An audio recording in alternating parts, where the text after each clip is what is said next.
chaguchut lum ko kamal we ko kamal telwanga chagucho jel garamam telkwanga telpiu gelto chadak pa kon ramamane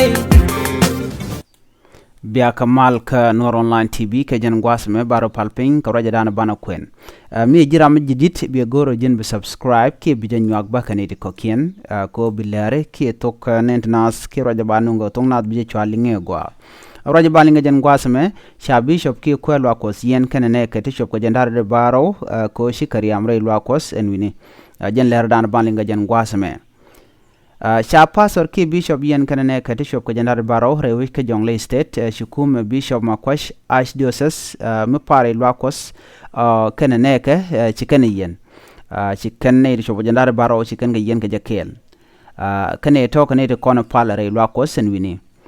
kamen yan ka ke o shikanyen kam ken ki shikriam re lwakos ka sunday ki ka chang pale chala do te ke bishop mi chudwel kos gwasan wonas ka palka ka shwe gorono ba pal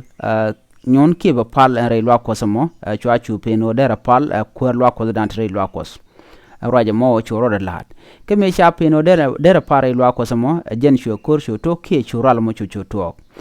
shuga chural kan ramrana pen japal chala do shikaro den moy ka bodere koramo dungno shika bot didelong ka shanga jen dioka pay baro ron kina daro de jenar diok shu koramo shwe tok re lwa kos kalang bar chuj re wich bor chala do kor togo ko teke ne sha wonung makush archbishop kanane tin jal tinde ben palare lwa kosmo ka jen sunday emo dungno shwa ka pen pal bishop entere lwa kos shwa shu pen ben re lwa kos kanane tin jal ga jakel ka shu kor shu tok ni ngwasmo ka shang pale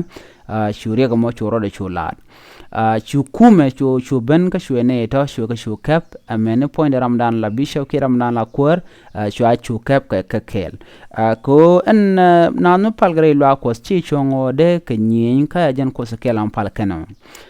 ngum terka de na rati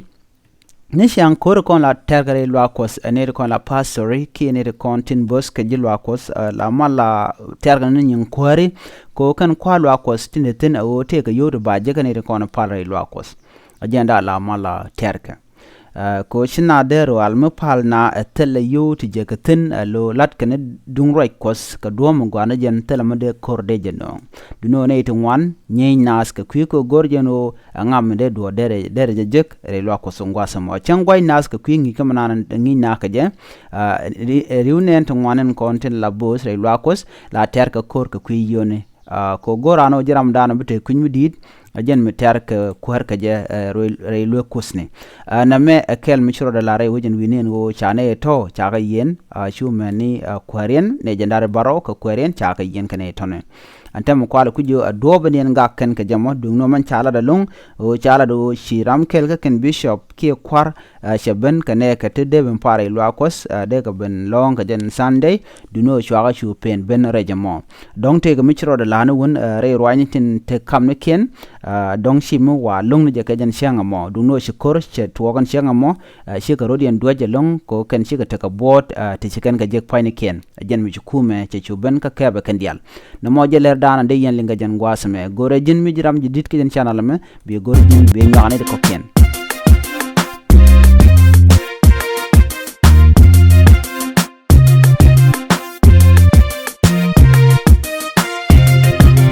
we chaguchut lum ko kamal we ko kamal telwanga chagucho jel garamam telkwanga telpiu gelto chadak pa kon ramamane